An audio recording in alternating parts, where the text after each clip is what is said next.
En esta ocasión estudiaremos brevemente el funcionamiento físico de los diodos. El alcance de esta discusión está limitado a que nos ayude a entender mejor el funcionamiento físico de los diodos y de otros dispositivos, tales como los transistores de efecto de campo MOS y los transistores de unión bipolar BJT. Un diodo se construye uniendo dos regiones de material semiconductor, una tipo P y una tipo N. Con el mundo exterior se conecta a través de electrodos, el ánodo que va conectado a la región tipo P y el cátodo que va conectado a la región tipo N, en ambos casos por medio de un contacto metálico. Aquí en esta figura observamos una representación en dos dimensiones del cristal de silicio. Los átomos de silicio tienen 4 electrones en su capa de valencia y los átomos están conectados con los átomos vecinos por medio de enlaces covalentes. Digamos, cada átomo forma un enlace covalente con su vecino, ¿ya? Y en ese enlace se comparten 2 electrones.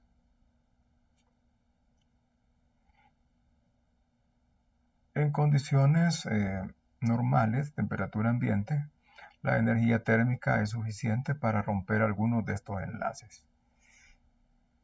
De esta manera, un electrón, que era parte de un enlace, es liberado. Y en este momento pasa a ser un electrón libre, tales como los que existen en los metales. Ya está listo para que si aparece un campo eléctrico, él se va a mover y va a constituir una corriente eléctrica. A diferencia de los metales y de otros materiales, en los semiconductores, cuando se rompe un enlace, como en este caso, y se crea un electrón libre, el espacio que era ocupado por el electrón en el enlace covalente, ese espacio vacío da lugar a una entidad de carga positiva, conocida como hueco, hole en inglés. Esto solo existe en los semiconductores. Entonces, esta es la primera diferencia. Vamos a tener dos tipos de portadores de carga: los electrones libres y los huecos. En el silicio intrínseco o puro, la concentración de electrones libres es igual a la concentración de huecos libres, P, y es igual, en este caso, a la concentración intrínseca. ¿Ya? Esto es del orden de 10 a la 10 portadores por centímetro cúbico, que son las unidades que se utilizan para el volumen en semiconductores. Aquí vemos que la concentración intrínseca es función, entre otras cosas, de la temperatura. Si la temperatura aumenta demasiado, la cantidad de portadores va a aumentar de una manera muy significativa y las corrientes aumentan. Por lo tanto, esto pone un límite a las temperaturas a las cuales se pueden usar los dispositivos electrónicos, unos 150 grados más o menos, y este es el origen del límite térmico de los semiconductores. Otra diferencia de los semiconductores con otro tipo de materiales es la difusión. En los materiales conductores, las corrientes se establecen en el material a través del desplazamiento de portadores libres en presencia de un campo eléctrico. Eso es a eso nos referimos cuando escribimos desplazamiento en esta lámina. En los materiales conductores solo existe el desplazamiento como mecanismo de transporte de carga, que eso es básicamente una corriente. En los semiconductores, además de desplazamiento, existe otro mecanismo, y es la difusión. En la figura A vemos una barra de silicio en la cual, bueno, aquí de manera rústica, ¿verdad? Se muestra que hay más portadores tipo P o huecos cerca del origen que lejos del origen. Es decir, hay un gradiente de concentración en el material. Esto generalmente se hace por medio de un proceso químico. En la figura B vemos una representación pues, analítica de cómo cambia la concentración en el material de la figura A. Entonces vemos que la concentración disminuye, en este caso exponencialmente, aunque puede ser de otra forma, a medida que nos alejamos del origen. Hay un gradiente negativo. Estos gradientes en la concentración de portadores pueden dar lugar a corrientes. Aquí tenemos las expresiones para las densidades de corrientes. En el caso de los huecos, pues ya que el gradiente es negativo y los huecos van a ir en la dirección desde donde hay más hasta donde hay menos, intuitivamente podemos ver que los huecos van a ir en la dirección positiva de X. Pero el gradiente es negativo. Entonces, si el gradiente es negativo y los huecos van a ir en la dirección positiva, pues este signo negativo arregla las cosas, este signo menos arregla las cosas. Además, aquí está Q, que es la carga del electrón. Un hueco tiene la misma carga de un electrón, solo que es positivo. Y dP, que es la constante de difusión para huecos. Para electrones ocurre otro tanto igual. Lo que ocurre con los electrones es que ya que su carga es negativa, pues suponiendo que tuviéramos un gradiente como el del ejemplo de los huecos, entonces no necesitamos poner un signo negativo. El gradiente pues es negativo y la carga es negativa, pues entonces los electrones van a ir en la dirección positiva. Además, en los semiconductores también existe el mecanismo de desplazamiento. En presencia de un campo eléctrico, tanto los electrones como los huecos se desplazan y adquieren una cierta velocidad, que es proporcional a su movilidad. En el caso de los huecos, pues hay una propiedad que es la movilidad para huecos. La velocidad sería intensidad del campo por la movilidad. La densidad de corriente de desplazamiento para huecos pues sería su velocidad por la concentración de huecos por la carga. Otro tanto igual ocurre para electrones. La única diferencia es que huecos y electrones se desplazan en direcciones contrarias. Es decir, huecos y electrones en direcciones contrarias equivalen a una corriente convencional en la misma dirección. Además, en un semiconductor pues existen tanto huecos como electrones, lo cual quiere decir que la densidad de corriente de desplazamiento total es la suma de una contribución de ambos tipos de portador. Finalmente, la conductividad, en este caso, pues aparece como una versión microscópica de la ley de Ohm. La conductividad es la densidad de corriente total entre la intensidad del campo y viene dada por esta expresión. Otra relación interesante es esta relación entre la constante de difusión para electrones entre su movilidad igual a la constante de difusión para huecos entre su movilidad, y las dos son iguales a nuestra ya conocida V sub T, que es el equivalente en voltios de la temperatura. Los semiconductores en estado puro no son muy útiles, no tienen aplicación práctica. Para que su conductividad mejore hay que añadirles pequeñas concentraciones de impurezas, es decir, de materiales diferentes. En este caso, vean, le hemos añadido una impureza que tiene 5 electrones en su capa de valencia. Sin embargo, en una estructura cristalina que solo permite formar enlaces covalentes con 4 átomos vecinos, pues por cada átomo de impureza va a quedar un electrón libre. Y para este electrón libre no existe un hueco, porque este mecanismo es ya una propiedad de la impureza que nosotros le estamos agregando al material. Hay que mencionar que las cantidades de impureza que hay que añadirle a un semiconductor son muy bajas, del orden de un átomo de impureza por cada millón de átomos de silicio.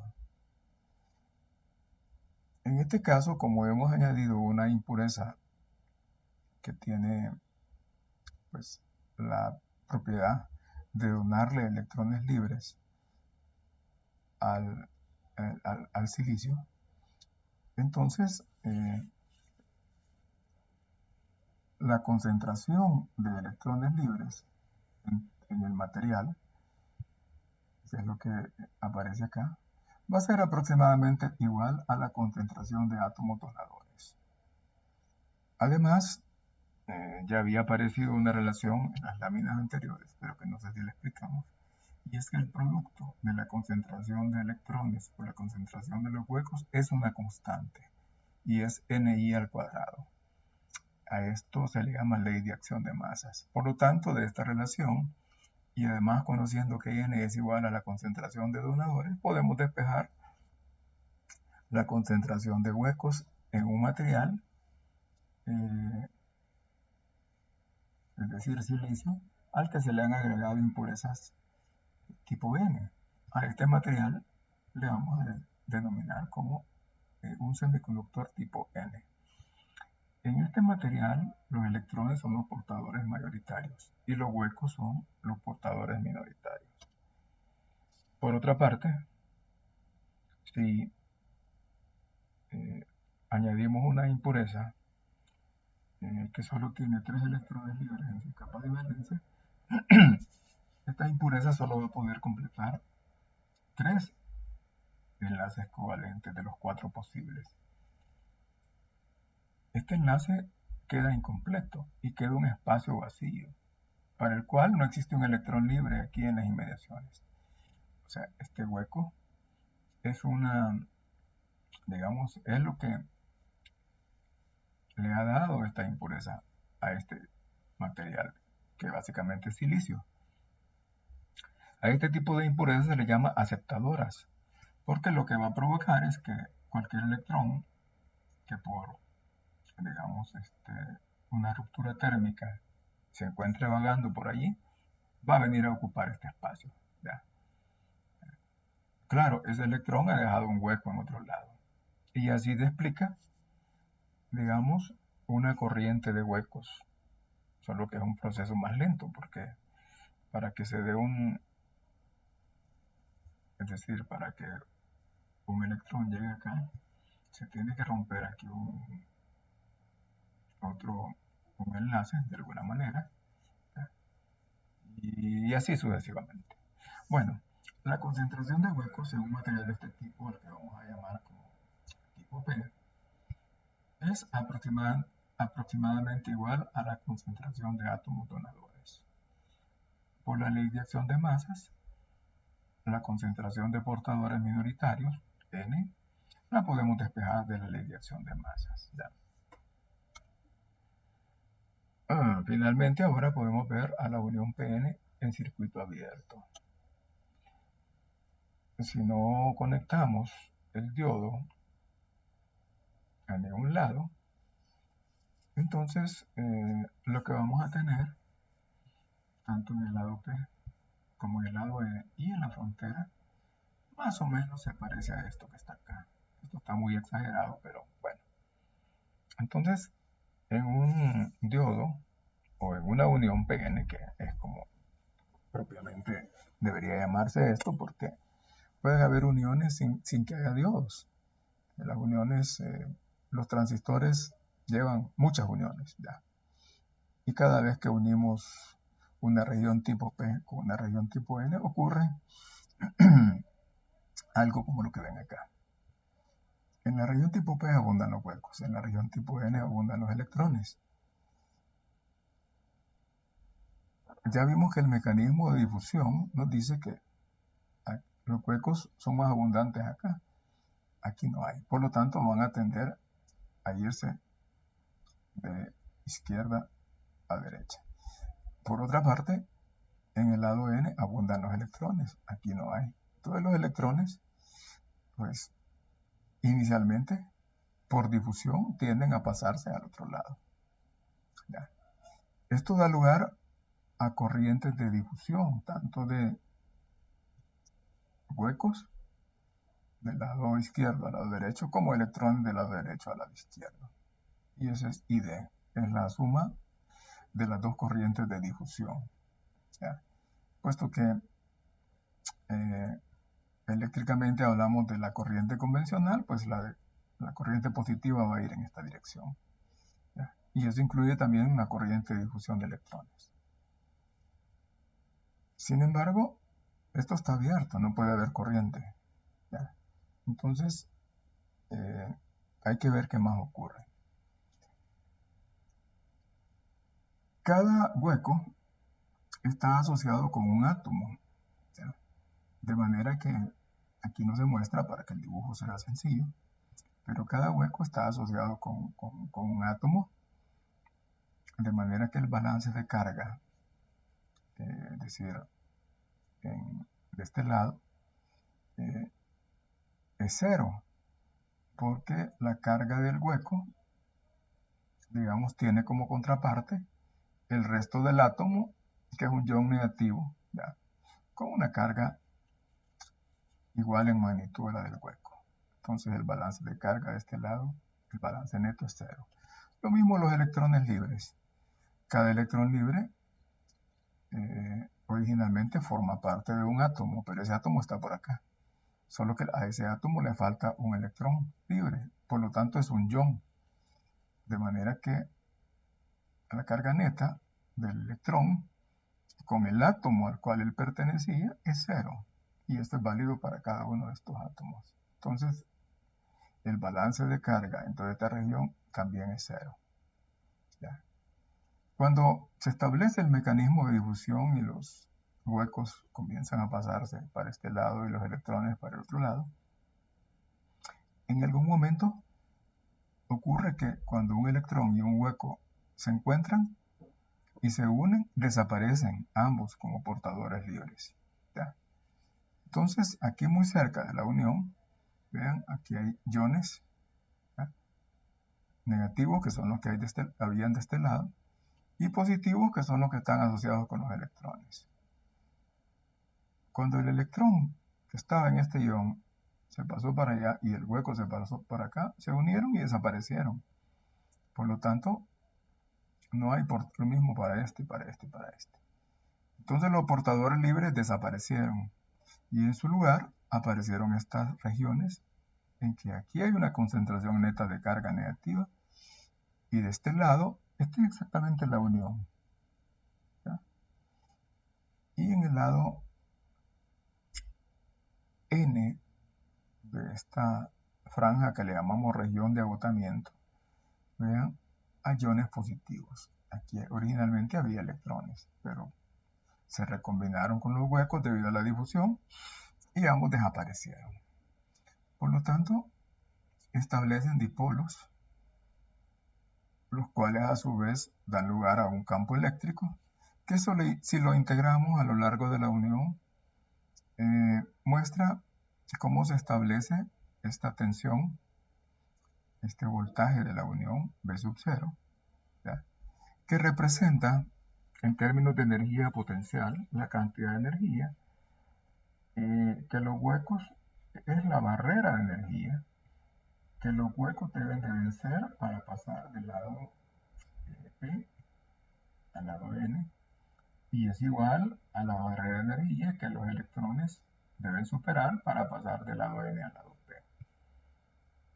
Esto permite de manera intuitiva entender la naturaleza del comportamiento de los diodos.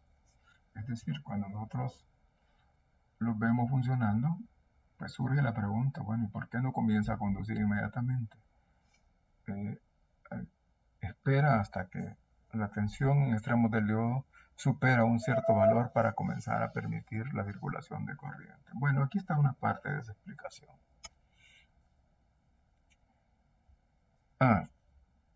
Además,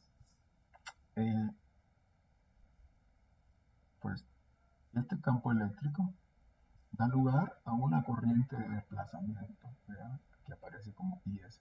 ¿Ya? No se vayan a confundir, van a creer que esto es desplazamiento, esto es difusión y esto es desplazamiento. Estas dos corrientes son iguales, por lo tanto la corriente neta en la unión es cero. O sea, esa es la esencia de cómo funciona un diodo cuando no lo estamos ni conectando ni polarizando. Esto sería igual si conectamos los dos electrodos y el voltaje es cero. Exactamente igual.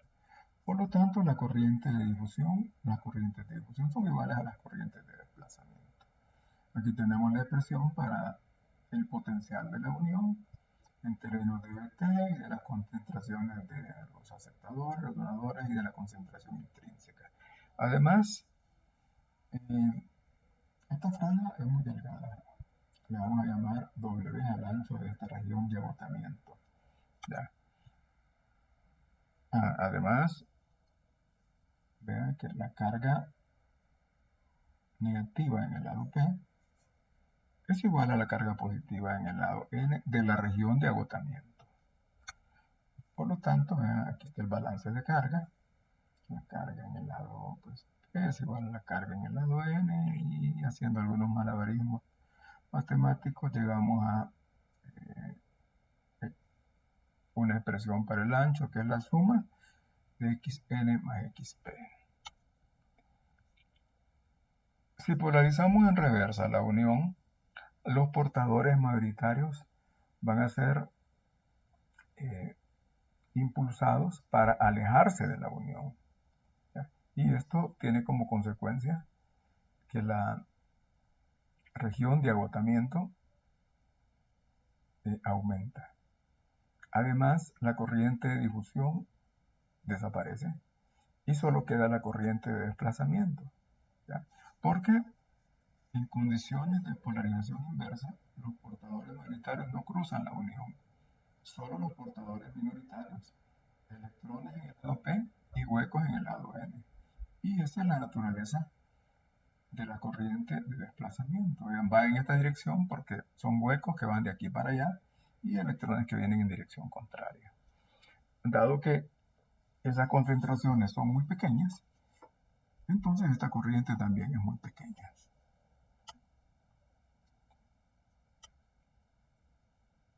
En directa, los portadores mayoritarios son, vean en directa, esta placa se carga positivamente y esta negativamente, por lo tanto los portadores, los huecos son empujados, ¿ya? En esta dirección y los electrones son empujados en esta dirección. ¿Ya? Por lo tanto, la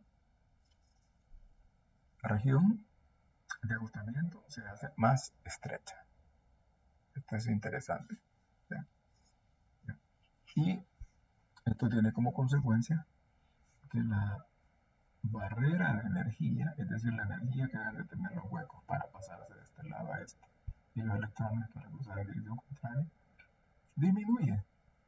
Y por lo tanto aumenta las corrientes de difusión, es decir, huecos invadiendo el lado N y electrones invadiendo el lado P. ¿Ya? Eventualmente, si aumentamos demasiado la polarización en directa, pues esto puede llegar a desaparecer. Y en esas condiciones, pues la unión se destruye. ¿Ya? O sea que no es tan bueno que aumente demasiado. Aquí tenemos una descripción más analítica de lo que ocurre. Vean, esta es la región tipo P. Los huecos de este lado se pasan al lado N. Esta es la región de agotamiento, donde no hay ni huecos ni electrones. Los huecos comienzan a aparecer de este lado. Vean que los huecos, inmediatamente que llegan a la región tipo N, encuentran electrones y comienzan a recombinarse. Por lo tanto, la concentración de huecos comienza a disminuir, en este caso exponencialmente, hasta que alcanzan su valor de equilibrio térmico, es decir, este es el valor de huecos en el lado N que podemos obtener por medio de la ley de acción de masas. Lo mismo para electrones que vienen del lado N al lado P. Aquí no pasa nada. Los electrones en el lado P, que son minoritarios, justamente al nomás aparecer en el lado P, se comienzan a recombinar con los huecos. Por lo tanto, su concentración va a comenzar a disminuir, ¿ya? Hasta que eventualmente alcanzan el valor de equilibrio térmico, es decir, la cantidad de electrones minoritarios que hay en el lado P. Esto por medio de la ley de ecuación de masas. Hay que decir que esta unión ha sido construida de tal manera que la corriente debido a huecos sea mayor que la corriente debido a electrones. Esto es normal en la construcción de diodos o transistores. El diseñador quiere que la corriente sea de huecos o de electrones, ¿ya? Y de esta manera pues vamos a tener transistores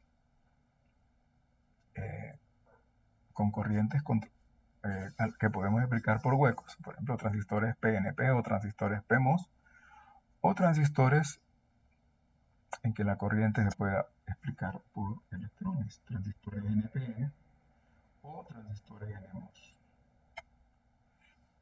Bueno, aquí hay un desarrollo que ustedes lo pueden seguir, pero vemos que la corriente en la unión y al final es igual a todo esto. Ustedes la son las propiedades de los materiales, etc. Y aquí vemos un término exponencial ya conocido, E a la B entre BT menos 1.